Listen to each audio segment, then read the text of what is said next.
Make over artist அஷ்மிதாவோட கணவர் ஸ்ரீ விஷ்ணுகுமார காவல்துறை இப்ப அதிரடியா கைது பண்ணியிருக்காங்க. ஸ்ரீ விஷ்ணுகுமார் அவர் நண்பரோட தங்கச்சி கிட்ட தவறான முறையில மெசேஜ் அனுப்புனதா சொல்லி, அவரோட நண்பர்களே அவரை ட்ராப் பண்ணி, அவரை தாக்கி, அவர் வாயாலேயே பல உண்மைகளை சொல்ல வச்சு, அதை வீடியோவும் எடுத்து, அந்த வீடியோவை விஷ்ணுவோட அக்கவுண்ட்ல இருந்தே வெளியிட்டாங்க. இது ரொம்ப பெரிய அளவுல சர்ச்சையை ஏற்படுத்துச்சு. ஆனா ஸ்ரீ விஷ்ணுகுமார் அவரோட தரப்புல இருந்து போலீஸ்ல புகார் கொடுக்கும்போது, அவங்க என்னை இப்படி பேச சொல்லி மிரட்டுனாங்க. நான் உயிருக்கு பயந்து தான் அப்படி பேசினேன். மேலும் என்கிட்ட கோடிக்கணக்குல பணம் கேட்டு மிரட்டுனாங்கன்னு சொல்லி குற்றம் சாட்டியிருந்தாரு. மேலும் விஷ்ணுவோட குற்றச்சாட்டை தொடர்ந்து அதுல சம்பந்தப்பட்டவங்க விஷ்ணுவோட குற்றச்சாட்டுகளை மறுத்தாங்க.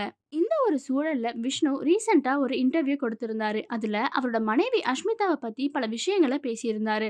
அதுல அவர் என்ன சொல்லியிருந்தாருன்னா, அஷ்மிதா பி கிரேட் படங்கள் பண்ணிட்டு இருந்த ஒரு நடிகை. அந்த டைம்ல நெறைய அட்ஜஸ்ட்மென்ட் எல்லாம் பண்ணியிருக்காங்க.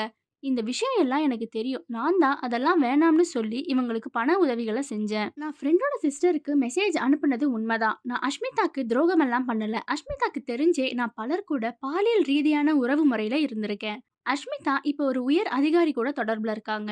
அவரும் இதுல இன்வால்வ் ஆயிருக்காரு. அதனால தான் என்னோட கேஸுக்கு எஃப்ஐஆர் ரெஜிஸ்டர் பண்ணாம இருக்காங்க.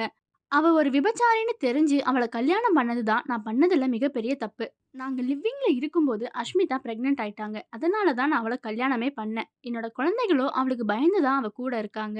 அஷ்மிதா தான் என்னை இப்படி ஃப்ரெண்ட்ஸ் மூலியமா ட்ராப் பண்ணி எல்லாமே பண்ணது. அந்த வீடியோவ போஸ்ட் பண்ணதும் அஷ்மிதா தான். என்னைய மக்கள் மத்தியில கெட்டவனா காட்டி அவள நல்லவளா காட்டிக்க பாக்குறா.